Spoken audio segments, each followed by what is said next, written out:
Bismillahirrahmanirrahim. Assalamualaikum warahmatullahi wabarakatuh. Selamat pagi semuanya, selamat siang, selamat sore, selamat malam. Perkenalkan, di sini kami dari kelompok skala kepribadian MBTI DC.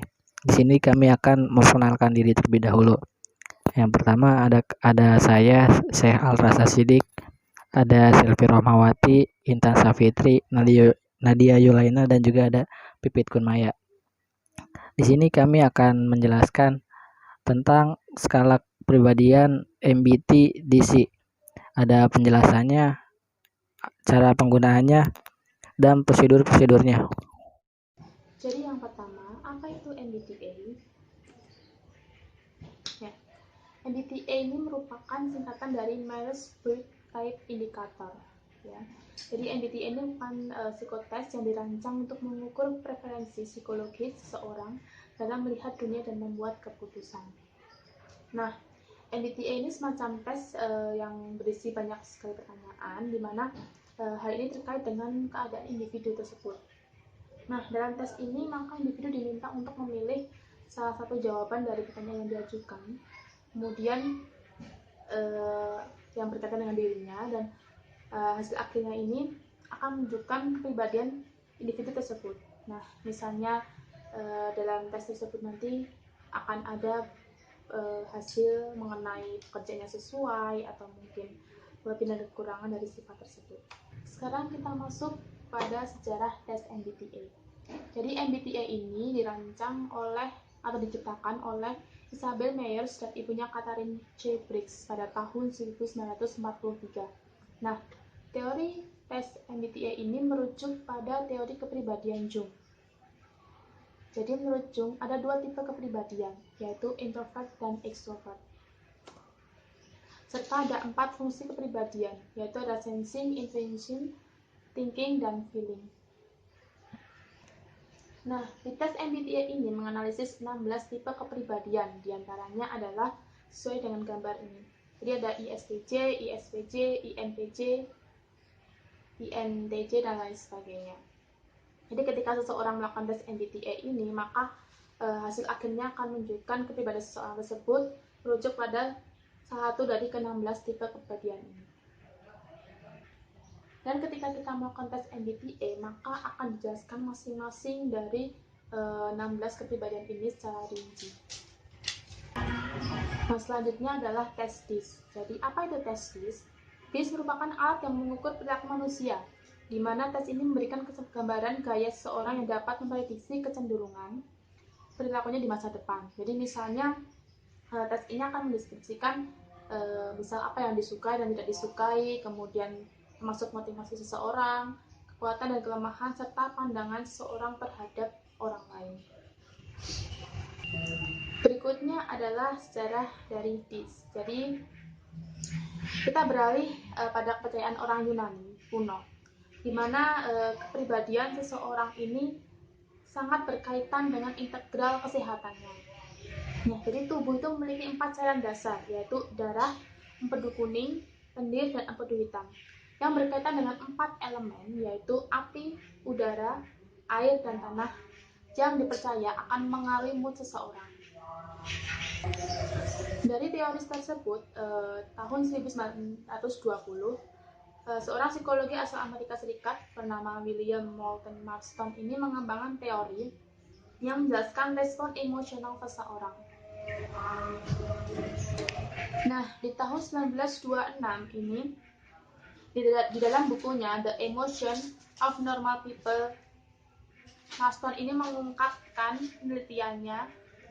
Jadi ada 4 faktor penting dalam tes DISC ini yang nantinya akan disebut DISC, yaitu faktor tersebut adalah dominance, influence, steadiness, dan compliance.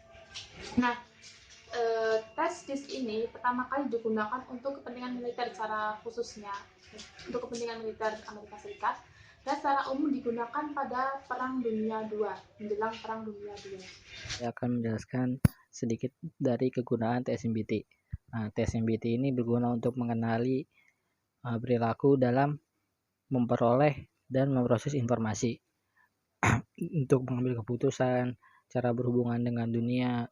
Tes MBTI ini juga membantu untuk mengenali rangkaian pilihan atau preferensi. Pilihan-pilihan ini dapat memberikan pemahaman mendalam tentang gaya kepemimpinan, gaya kerja, dan komunikasi. MBTI digunakan untuk mengukur pilihan ya, bukan kecakapan, kemampuan, atau pengembangan diri yang dicapai. Atau dari kegunaan tes MBTI ini, salah satunya adalah tes MBTI ini bersifatnya umum ya. Jadi bisa digunakan apapun, tidak hanya di dalam ilmu kedokteran atau psikologi saja. Salah satu contohnya adalah ketika dalam penerimaan kerja di sebuah perusahaan, sebelumnya kita menseleksi kemampuan-kemampuan yang dimiliki oleh karyawan, agar kita bisa melihat kemampuan dari karyawan itu. Nanti kita bisa menempatkan dia di bagian apa cocoknya dengan menggunakan tes MBTI ini. Nah, itu salah satu contoh dari kegunaan tes MBTI ini. Selanjutnya saya akan menjelaskan tentang tujuan dari tes MBTI dan tes DISC. Tujuan dari tes MBTI yang pertama untuk mengetahui tipe-tipe kepribadian seseorang dalam lingkungannya. Yang kedua untuk mengukur preferensi psikologi seseorang dalam melihat dunia dan membuat keputusan, mulai dari kehidupan pribadi sampai di dalam dunia kerjanya. Yang ketiga, untuk mengukur kecenderungan tipe kepribadian seseorang berdasarkan preferensi tertentu. Nah, menurut Carl Gustav Jung, ada 4 fungsi psikologi utama yang digunakan manusia dalam kehidupannya. Yang pertama itu ada sensasi atau sensation, yang kedua adalah intuisi atau institution, yang ketiga ada perasaan atau feeling, dan yang keempat ada pemikiran atau thinking. Nah, selanjutnya adalah tujuan dari tes DISC. Tujuan dari tes DISC yang pertama untuk mengetahui gambaran kepribadian seseorang. Yang kedua, memberikan gambaran mengenai gaya seseorang yang dapat memprediksi kecenderungan perilakunya di masa yang akan datang. Dari kepribadian tes kepribadian DISC ini terdiri dari yang pertama ada dominance. Dominance ini cenderung menjadi pribadi yang dominan dalam kesehariannya. Dia ini suka bersaing dan ingin menjadi yang terbaik. Yang kedua ada influence. Dia ini cenderung mampu mempengaruhi orang lain dan tipe ini suka sekali bersosialisasi. Yang ketiga ada steadiness. Steadiness ini tipe yang cenderung labil. Tipe ini juga tidak suka konflik. Tipe ini lebih suka dengan damai, seperti itu. Nah, yang terakhir, yang keempat, C, compliance. Compliance ini tipe yang cenderung teliti. Dia mementingkan keakuratan dan berhati-hati dalam kehidupannya. Jadi tipe ini ketika mengambil keputusan dalam kehidupannya itu sangat berhati-hati, dan ketika mengerjakan sesuatu itu sangat teliti sehingga keakuratan itu sangat diutamakan olehnya. Seperti itu tujuan dari tes MBTI dan tes DISC. Saya akan menjelaskan terkait bentuk tes MBTI dan DISC seperti apa. Pertama, tes MBTI ini digunakan untuk keperluan pribadi atau akademik.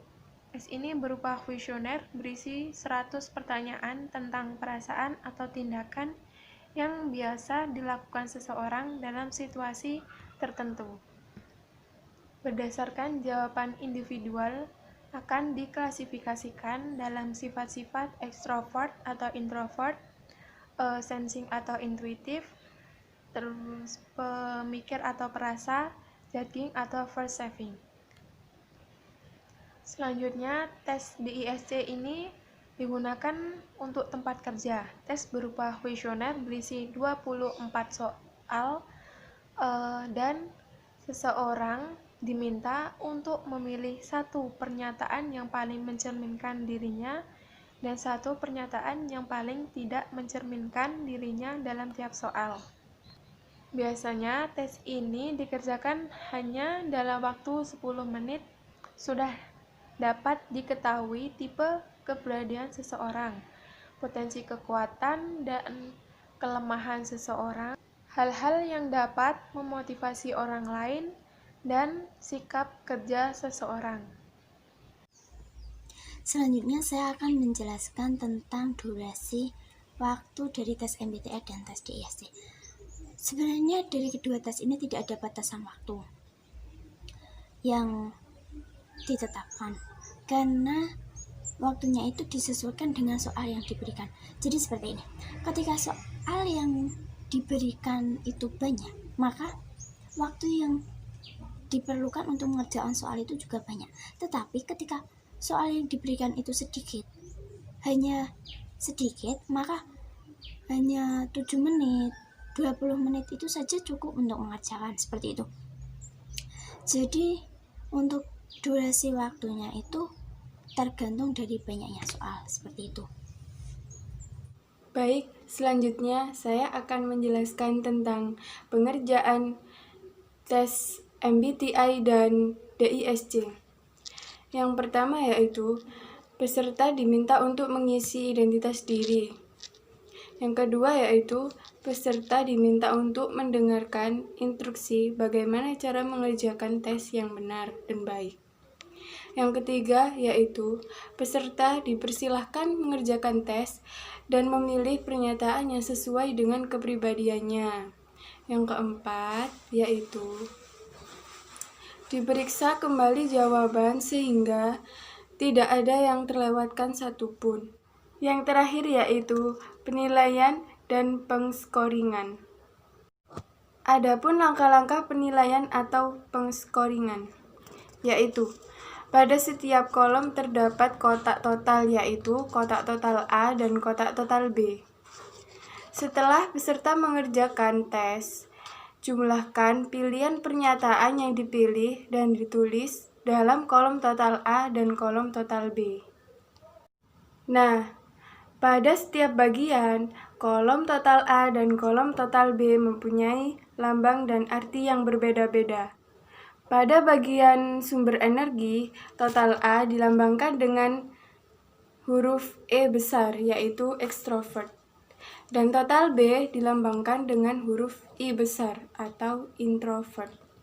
Pada bagian cara mengumpulkan informasi, total A dilambangkan dengan huruf S besar, yaitu sesing. Dan total B dilambangkan dengan huruf N besar, atau institution.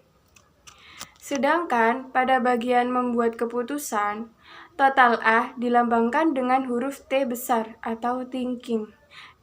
Dan total B dilambangkan dengan huruf F besar atau feeling.